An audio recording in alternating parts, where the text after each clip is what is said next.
Hi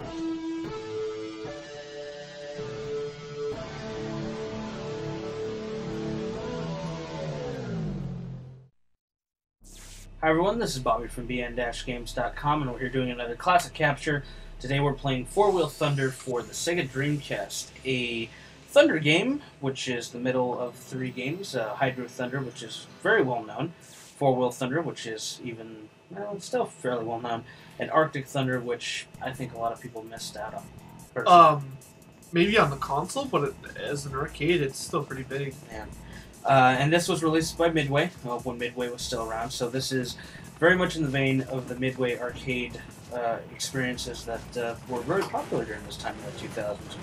Very strong, this is, very the NFL Blitz 2000 era, which we've covered that. That was Midway. Hydro Thunder, which we've covered, which is Midway.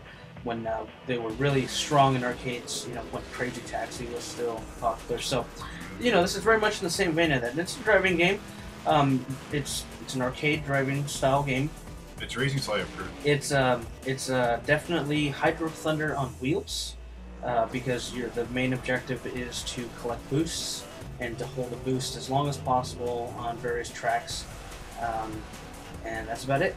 Right now you're watching this pre-formatted intro sequence, which is a lot more excited than the real game. I remember playing this and enjoying this when it first came out. Not as much as Hydro Thunder, but I did have it, and I did play it a bit. Coming back to it sometime now, this game does not hold up. It does not hold up at all, especially the single player. And I don't remember it being as difficult. I was doing some research to see if it was just me, and maybe I'm just getting a bit worse with age. But no, this game is extremely difficult. Even the reviews of the time were blasted this game for how difficult it was, and for arcade experience, they do that so you have to spend more quarters. But when you get to the console, it's kind of pointless. You're just frustrating the gamers. Right now, we're actually going to play multiplayer. Me and Tim. Tim's not here with us right now, but he's second player, and just do some racing on these tracks, lap tracks. And towards the end of the video, we'll show off some of the console-specific multiplayer options, which are terrible. I don't even know why they tried. It's terrible. Mainly tried. This is actually my favorite track for this game, only because it's the longest, I think. I don't like any of the indoor tracks because they're really windy. Their steering on most of the vehicles really sucks.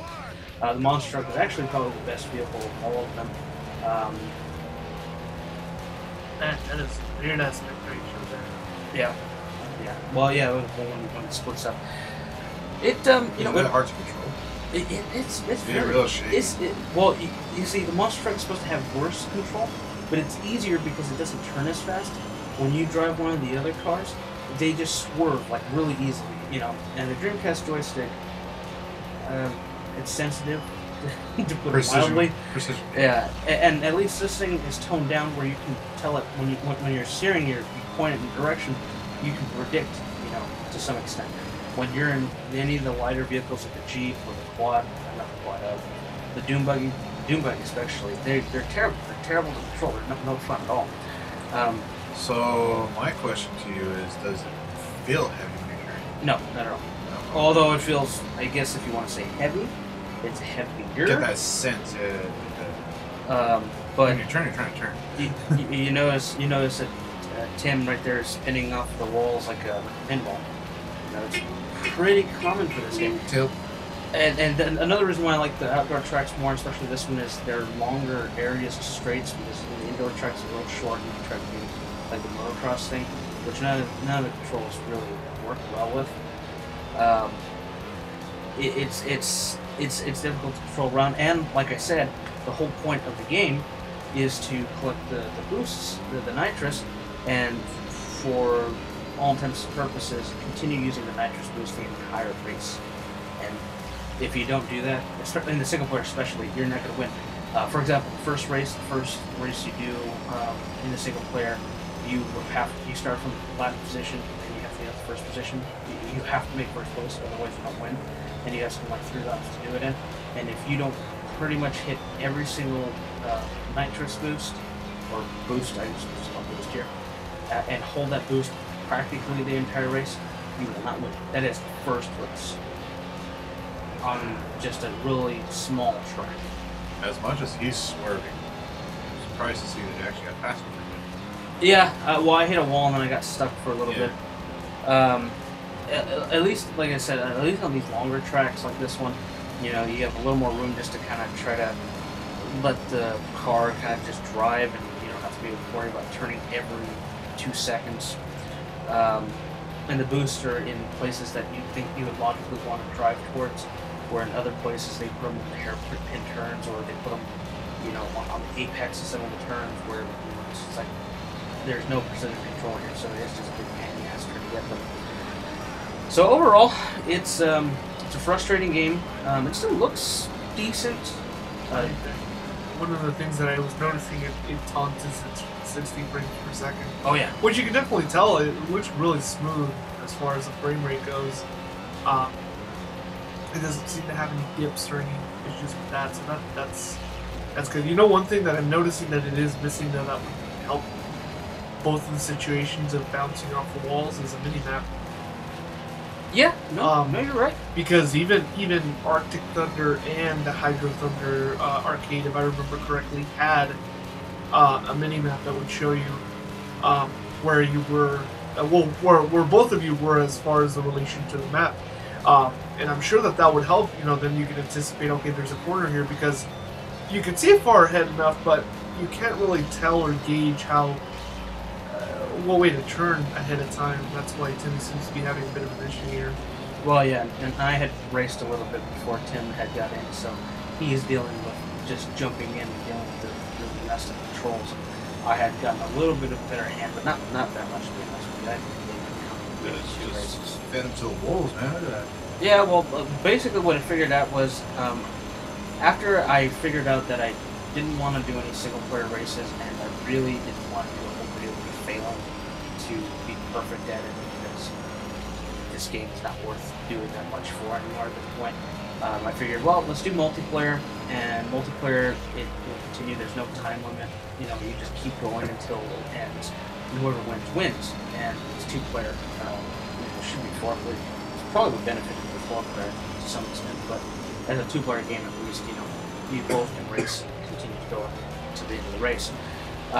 Where in the single-player, you know, like I said, if you're not perfect, if you're not absolutely perfect, basically you're going to lose and you're going to stop on the play game. I think that's what it comes down to. And you know, it looks decent for a Dreamcast game, although not the best looking racing game in the Dreamcast by far. I mean, I think Hydro Thunder. If you had a choice, if you had to buy a racing game, an arcade style racing game, I would say Hydro Thunder would be good, especially on the Dreamcast. Hell, I would even tell you to buy Star Wars Episode 1 Pod Racer before you buy this piece of crap. Was NASCAR Thunder on the Dreamcast? Yes. We played it. I think Not Thunder. I think It was a NASCAR though. Daytona. I think Daytona. Yeah. Actually, I think they a different video, but I think Daytona actually, in all honesty. But you know, it is what it is. They do have a NASCAR game though for the. Yeah, no, yeah. That's what I was trying to Actually, F1 Grand Prix is probably the best one, the retro favorite for most people. Which we'll have to do a video of that eventually, but I picked this one up. I'm like, oh, it's a midway game. You know, I've had this one for about 2 years sitting on the shelf. I tested it when I bought it. I remember renting it a long time ago, but I never really owned it when it was new. And then, like I said, bought it about 2 years ago. I just been sitting there. I'm like, well, we did Hydro Thunder. You know, and this is Four-Wheel Thunder. It's midway. Midway arcade games, generally speaking, are really good. What's wrong about this one? Right now, we're seeing one of the multiplayer modes. Dude, they straight read jet mode. Or jet mode did it. That's kind of a heaven and hell. No. This is you're in a lava pit and you have to hit each other. Is this like demolition? Like Destruction Derby? No, it's more like you hit somebody and stay away for Tag? Yeah, basically tag. And Destruction Derby, like this I like it. It's pretty. Well, yeah. I'm gonna stick with this instead of racing. Oh, look here. No, it's not fun. And you think, these kind of little mini games should have 4 players, not 2 players. It's not fun at all. They seem real disinteresting. Like the last one was the worst one. Lackluster? Yeah. So, doing some eBay price checking. This game goes for about $15. I think that's only because it's a midway title. I don't think anyone's played this anytime recently can honestly sit there and tell me with a straight face that this is worth $15. I luckily only paid $5, and I still feel good about it. It's it's decent to have for a collection for anyone who is a collector. Midway. But you will not be pulling this out and going, "Hey guys, remember 4-Wheel Thunder? Man, that was I got Hydro." No, fuck that game. We got 4-Wheel Thunder because it's got wheels. Whatever they have tread for Arctic. Yeah, Arctic Thunder. That's another video. Also, that port is terrible. Yeah, that one was terrible. In fact, that port is worse than this one. In all honesty. But this was running on the native arcade hardware for Naomi, which was Dreamcast hardware. Porting from the arcade was easy for all those games. It was practically the same thing as the Dreamcast, same code. There was very little change. It's another bomb version. Yeah, this one is you hit them and then run away kind of thing. You got track. Not very fun at all, especially when the controls suck. And I chose random levels to show different environments just for video's sake. Yeah, I'm sorry. Well. Wow, that was kind of lackluster. And Yeah. I think the problem is that they don't really give you specific maps to do those on. Well, they do a little for the bomb ones or the round maps specifically. Oh. This was a racing one where you specifically go racing. Okay, on yeah. track. Well, I was just thinking in terms of like Mario Kart has specific maps for, the competitive player modes, and that works well. That's usually what you would want to do. Like this isn't. This is just like one of those indoor tracks. Like I told you, they're terrible, they're tight, controlling wise. And those are the majority of the cars. There's not much. I know you could sit there and say, well, we're complaining about a game that was released in 2000. By the way, this was released after Hydro Thunder. I should make mention of that, about a year after.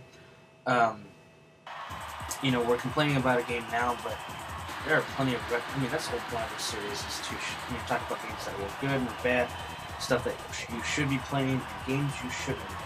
It's probably one of those ones I would Stuff say. we remember, and then stuff that we realize is crap now that we're older. It's probably the reason why I didn't own it, and I picked it up later for $5. I don't have this one in the collection.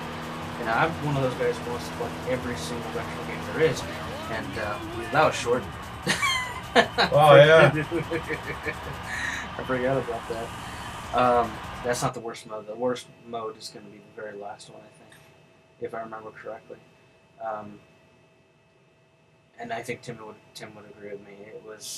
We were just going like, well, let's only do one of these per, so we can show how terrible all of these modes are. Yes, they are. Static. Yeah, see that these are very specific maps for those. And like I said, it probably would be a little better if it was 4-player. If it was 4-player, then you'd have a little bit, because you could set the settings and say be longer or something. Yeah. Being that it's cut down to 2 players only, It limits it a lot. Yeah, and the Dreamcast has 4 controller ports. This game runs at 60 frames easily. There's not a lot going on. It was a lazy port. There's no reason for this not to be 4-player of the console. But that it is what it is. This is 4-Wheel Thunder for the Sega Dreamcast, a midway arcade title that is not really worth your money, especially at eBay prices. You can find it for $3 or $4 or less. Probably preferable if you're a collector. If you're not a collector, if you're not a fan of most, if not all, of the midway arcade games, this is definitely one to skip. It doesn't hold up anymore. A game that is a 2-player title only really just compounds the issues, and this track. It's keep away. Yeah, and it was real easy to keep away. It's not that hard, especially when you don't have enough people. So, you know, like I said, unless you have a soft spot in your heart remembering this for your childhood or teenagehood, depending on how old you are, it's really not worth the money, not worth your time. But that'll be all. All right, everyone, please subscribe and let us know what you think. Thank you.